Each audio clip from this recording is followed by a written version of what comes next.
Olá, amigos. Hoje nós vamos abordar um tema bastante sensível, bastante humano, que é a questão do amor pelos animais.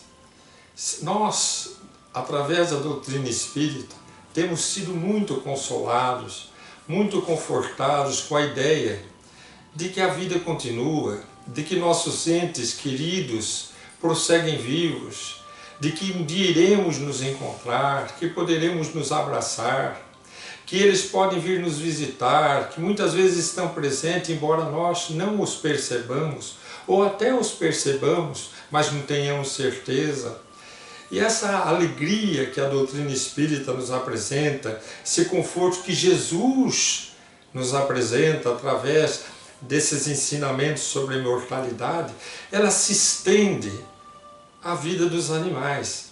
Imagine aquelas pessoas que têm essa aptidão, esse dom da ternura pelos entezinhos queridos, que são esses animais de estimação, vivem com eles anos ao seu lado, têm um amor profundo por eles, e quando parte um ente desse querido, não saber se ele existe, se não existe, não é confortável, não é gostoso saber que o espírito prossegue vivo do animal que a gente ama.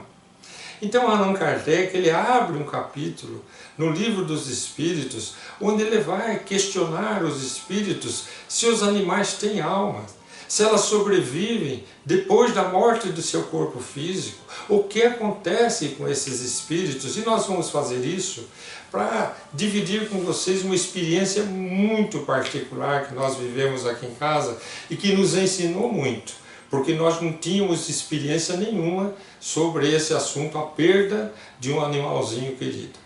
Então nós vamos primeiro lá em Allan Kardec, na questão 597 do Livro dos Espíritos, no capítulo 11, onde ele vai falar dos reinos da natureza, do vegetal, do animal, ele vai falar da alma dos animais. Então ele pergunta para os espíritos superiores: haverá nos animais algum princípio independente da matéria? Então o que Allan Kardec está perguntando? Além do corpo físico, tem alma? O animal tem alma? E os espíritos simplesmente afirmam: sim, tem alma e sobrevive à morte do corpo, a resposta dos espíritos. E dizem mais: a alma do animal, porém, ela é diferente da alma humana, porque a alma humana, criação de Deus, ela tem consciência de si mesma, então ela é responsável por seus atos. Então aqui eu já vou condensando muito que a gente estudou da doutrina, que vai dizendo a diferença dos espíritos dos animais para os espíritos humanos. O espírito humano, ele alcançou a razão, e com a razão, o discernimento entre o certo e o errado, entre o bem e o mal, e a responsabilidade sobre os seus atos, o que os animais não têm. Os animais têm emoções, têm instintos, e aí entra um capítulo muito profundo de O Livro dos Espíritos e outras revistas, a Revista Espírita, por exemplo, que nós não vamos nesse momento abordar, mas que fica aí a ideia de pesquisarem, pegarem o Livro dos Espíritos sobre esse tema e outras obras da doutrina espírita que ajudam a entender a diferença entre as almas dos animais. Mas a verdade é que esse vínculo continua. Muitos espíritos são vistos no mundo espiritual pelos médiuns acompanhado dos animais com quem viviam na Terra. Chico Xavier costumava dizer que Padre Germano, quando se lhe apresentava à mediunidade, muitas vezes para se comunicar, que já deixou através de Chico mensagens, Padre Germano, que ficou muito conhecido através da obra de Amália Domingos Soler, onde ela, através de um médium, ela colhe todas aquelas orientações do espírito de Padre Germano. Ele registra um livro chamado Memórias de Padre Germano, que ele conta a vida dele ao lado do seu cão amigo, que era o Sultão, era um Terra Nova, uma raça muito especial, muito inteligente. Então ele conta, Chico, que quando ele viu o espírito de Padre Germano, ele era acompanhado pelo espírito desse cão. Ele sempre, quer dizer, no mundo espiritual, era acompanhado pelo espírito do cão amigo, quer dizer, partiu para o mundo espiritual e ambos continuavam juntos, naturalmente por estarem num grau de evolução, tanto o animal que evolui, quanto o espírito do homem, mas dentro de escalas completamente diferentes, a ponto de, numa outra questão, os espíritos dizerem que a distância da evolução entre a alma dos animais e a alma humana é tão grande que a gente podia comparar a distância da evolução do homem para Deus. É muito distante a evolução da alma dos animais, mas não quer dizer que eles também não progridam, não evoluam. E há um destino, naturalmente, que Deus tem destino para toda a sua criação, para a alma dos animais, e isso só com o tempo nós teremos condições de compreender, provavelmente num futuro não muito distante, à medida que formos compreendendo melhor as leis do Espírito. E aí pergunta Allan Kardec, na questão 600, o que acontece com as almas dos animais quando desencarnam? E eles respondem, há espíritos preparados para cuidarem desses espíritos dos animais. A maioria deles são reencarnados muito rapidamente. Outros ficam na erraticidade. Erraticidade é a vida espiritual, não na condição de erraticidade da alma humana, onde está em aprendizado ou em expiação no mundo espiritual, colhendo as consequências dos erros ou dos acertos vividos no mundo físico. O homem, a alma humana, é responsável pelos seus atos. A dos animais não é. Então, se a alma dos animais não é responsável pelos seus atos, então o animal, dizem os espíritos na questão 602, não tem a necessidade de passar pela expiação. O que é a expiação? Nós temos estudado nas reflexões. A expiação é a alma humana ter que resgatar seus débitos, é pagar pelos erros que cometeu, é sofrer as consequências dos seus erros, dos crimes que cometeu aqui na Terra, dos deslitos, da maneira como feriu as leis de Deus. Foi baseado nisso aqui que a nossa experiência pessoal foi muito contundente. Por quê?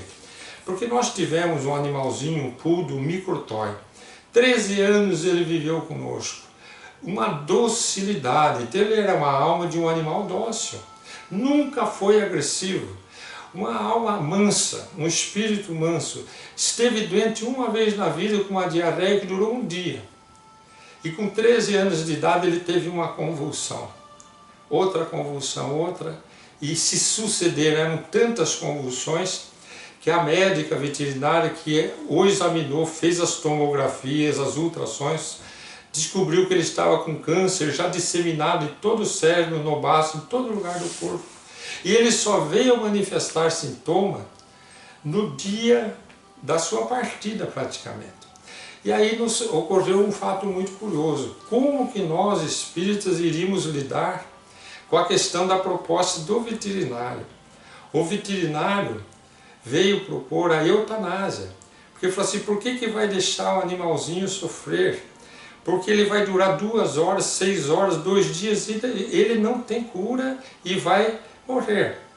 E nós, como espíritas, sabemos que o espírito da alma humana não deve abreviar sua vida por nenhum segundo, porque tudo faz parte das leis de Deus, do seu resgate, do seu reajuste. Cada segundo que o espírito vive aqui na Terra, da alma humana, é um segundo de ressarcimento, de aprendizado ou de provação. Nós não podemos perder, o espírito não pode ser nunca a favor da eutanásia.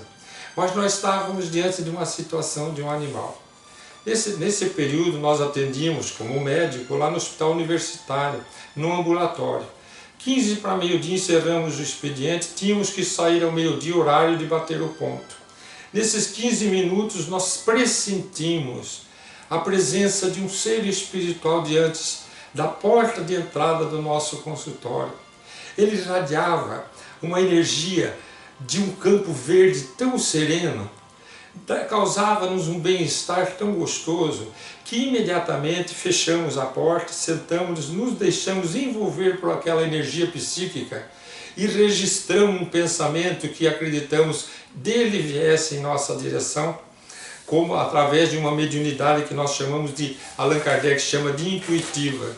E ele escreveu através de nós, desses pensamentos que nós fomos registrando, a seguinte mensagem: há um céu para os animais. Nunca pensaríamos nisso, porque céu é uma palavra que nós não usamos na doutrina espírita. A gente usa o céu como uma conquista interior, mas ele está falando de um ambiente espiritual, diferente das conquistas da alma humana. E ele diz assim: contempla a natureza, afaste os olhos da humanidade turbulenta e busque com a mente os planos elevados onde a harmonia predomina. Ali existem prados, campos e florestas nimbadas de luz. Ele está descrevendo um mundo espiritual em paz. Ali vivem espíritos que já se distanciaram das paixões terrenas e com ele os animais isentos de agressividade. Olha que interessante o que esse espírito está nos apresentando. Uma região espiritual onde vivem espíritos que já se distanciaram das paixões terrenas e a presença de animais que também já estão num grau de evolução de docilidade. Onde caminham os seres humanos, com eles caminham esses seres espirituais em plena e perfeita harmonia, falando dos animais. Sim, há um céu para os animais, distante das intempéries da vida física.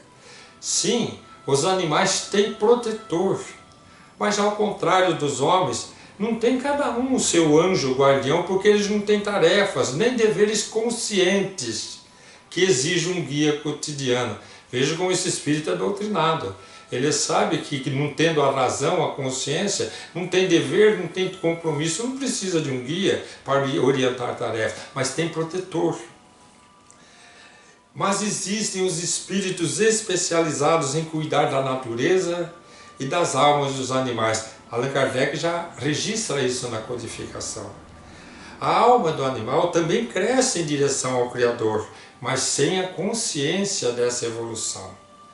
Há sim diferença evolutiva entre os animais, entre os próprios animais. Eles não se encontram na mesma faixa de evolução. Há os animais mais agressivos, ainda mais primitivos, e há os animais mais brandos de coração. Esses, mais brandos, quando concluem a existência terrena, são conduzidas para um ambiente em pleno de harmonia, onde habitarão por tempo indeterminado, ao lado de espíritos pacíficos e dóceis que gostam da companhia dos animais. As plantas, conclui esse espírito, as plantas buscam a luz do sol e os seres vivos o amor de Deus. Confiem sempre, Deus é amor em toda parte, tudo para Deus é vida.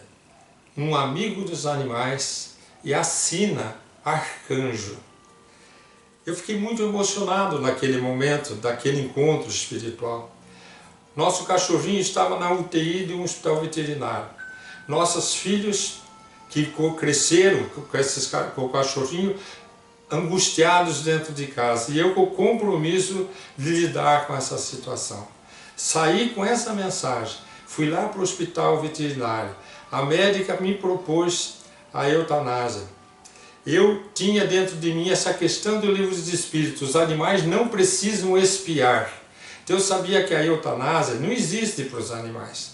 Não existe essa questão de estar abreviando. Isso não seria um suicídio indireto para animais. Para a alma humana, sim. Então dentro de mim eu me confortei e pensei comigo, vamos fazer como a ciência da Terra faz hoje, dentro das concepções que a doutrina está me apresentando. Veja bem, não é uma decisão espírita, foi uma decisão pessoal de quem está consultando a obra espírita. Não faço essa reflexão como quem diz para vocês que deve ser feito assim. Por quê? Porque se esse animalzinho estivesse doente do meu lado, com uma doença crônica, ele ficaria do meu lado até o último dia de sua vida sem eutanásia. Mas ali não, ele estava com câncer disseminado, tendo uma convulsão atrás da outra, não havia mais remédio que controlasse as convulsões. Estava num grau de sedação quase anestesiado, porque se tirasse a medicação entrava em convulsão até que desencarnasse. Então eu fui até o hospital veterinário, conversei com a veterinária, autorizei o procedimento, pedi licença para ir conversar com o nosso animalzinho que nós chamávamos de Toy, era o nome da raça dele, era o nome que nós tínhamos escolhido. Me aproximei daquela estufazinha onde ele estava, da incubadora, todo medicado, com o soro, todo sedado. Expliquei para ele, sabendo que ele não tem consciência, mas emocionalmente eu irradiei a emoção de convicção, de que eu sabia o que eu estava fazendo. Eu falei, você, Toy, é um espírito jovem num corpo velho, e está deixando esse corpo, e vai poder voltar a ser jovem e ser muito alegre e feliz no ambiente para onde você vai, que já me apresentaram esse ambiente.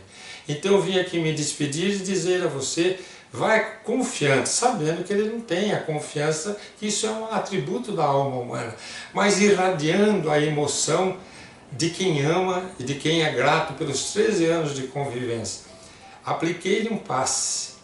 Houve um fato curioso, que ele deu uma tremida, estava sedado, sob o anestésicos fortes, e mesmo assim ele reagiu ao passe, continuou no mesmo estado, saí, me despedi da veterinária, pedi que ela me mandasse uma mensagem assim que tudo tivesse concluído, vim para casa, expliquei tudo para os meus filhos, para minha esposa, li a mensagem e 2 horas depois chegou a mensagem que tudo tinha terminado muito calmamente.